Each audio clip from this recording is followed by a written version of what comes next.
When I was in kindergarten, I was told I had a house on my head. Yes, you heard that right. When I was in kindergarten, when I was 5 years old, I was told I had a house on my head. Let me explain. I had this massive amount of curls, and to my visual learners out there, think Mufasa from The Lion King. And this was the result of my dad, an Indian man from Guyana, and my mother, an African-American woman, and my genes had no idea what to do, so they were just like, let's just give her all of this up here. And my mom had no idea what to do either, so she swept up all those curls and placed them in a ponytail right on top of my head. Now, little red-headed Steven thought this was so funny. And when little kids think something's funny, they yell it out really loud, and then they also tell every single person that is in the vicinity. So Steven said, "Hey, look, everybody, Johora has a house on her head." Easily one of the most embarrassing moments of my life. So I come home from school, and I'm like, "Mom, everybody said that I had a house on my head." And once I explained to her what that meant, because she had no idea, she was like, "Why are you letting that bother you?" And now I thought my mom was the most evil woman in the world for even asking me that. Because how can I not let somebody saying I have a house on my head bother me? So that began my quest to be exactly the same as everybody else. And I didn't want to be different, and I didn't want to stand out. I just wanted to be me, but I wanted to blend in. I just wanted to be exactly the same and not stand out. So now I'm in high school. And I thought I had figured it all out. I had the American Eagle clothes here, had the K-Swiss on my feet. I was good. And the best thing of all was I learned to tame the mane. So I was good. And then I would love to say that, and I lived happily ever after, and nobody ever bothered me ever again. But that's not the case. Everybody had this idea of how I was supposed to act because of how I looked. So I had my white friends over here saying, "Johora, you are easily the blackest white girl alive." And then I had this group of black girls that used to say, "Oh, you're not black enough." And then I had no idea how I was supposed to act. Too much of this, but not enough of this. And one time there was this Puerto Rican girl who actually said she was going to fight me because I didn't act black enough. Puerto Rican, you know how to... I was confused, just like I'm sure you are now.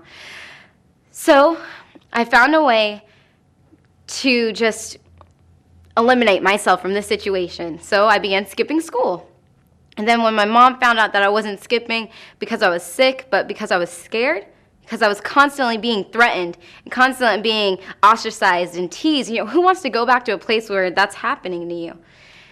So when my mom found out I wasn't actually sick, she sent me back to school because, like I said, my mom was the most evil woman alive.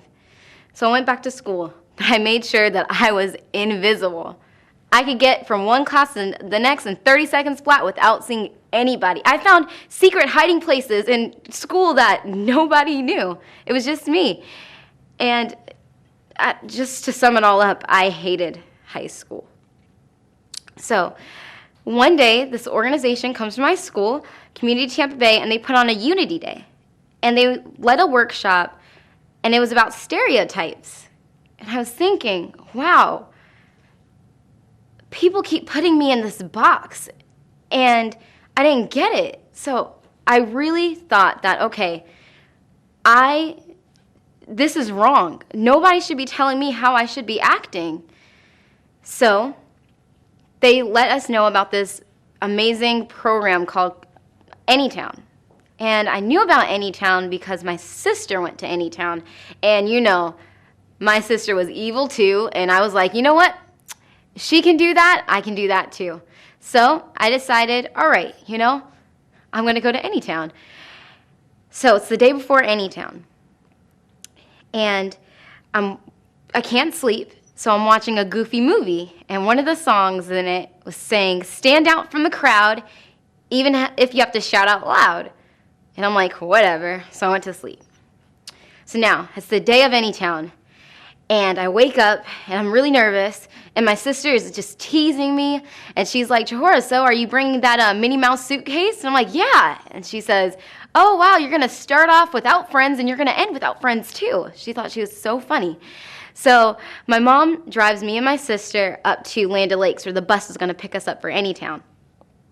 And I'm sitting there, and I'm like, okay, all right, and the lump in your throat, and I was getting really, really upset, and I just didn't want to deal with it. I thought it was just going to be just like high school. And my mom says, Johora, we did not drive all the way from Wesley Chapel to Land O'Lakes. You are getting on that bus. Like I said, my mom was evil. So I got on that bus, and then I get to Anytown, and then I just see this. It's this amazing place where people actually like me for who I am, and I'm not expected to act a certain way. I can just be me. And that was the first time in my life that people liked me for who I was. So they asked me to speak at the culture night, which is when all the parents are able to come. And then I spoke, and for the first time, I spoke as me. And then it's raffle night. And basically, we're just raffling off, all the counselors raffling off their name tags for all the delegates. And I didn't get anything. But then I thought, you know what, it's all right. I don't care. This was just an amazing experience. And then Devin, my counselor, was like, who didn't get anything from the raffle? And everybody was like, Johora didn't. So then all the delegates came together, and they started giving me their name tags saying, Johora, you deserve this. You should get this. And then Devin says, don't worry, we have something special for you. So it's the closing circle where everyone is passing around a candle, and they're talking about their great experience at Anytown. And then Reese, my advisor, he grabs the candle, and he's saying how Anytown, we need to keep the Anytown spirit alive, and you need to do that. And then he says my name, and I'm like, right, me? And he says, we want you to be chosen to keep the Anytown spirit alive. And I thought that was amazing. So I came back to Anytown the next year, and who should I see but Reese? And he says, I'm so happy that you're here. And again, for the first time in my life, I realized that I'm valuable for just being me. And I realized that it's not too bad to stand out from the crowd.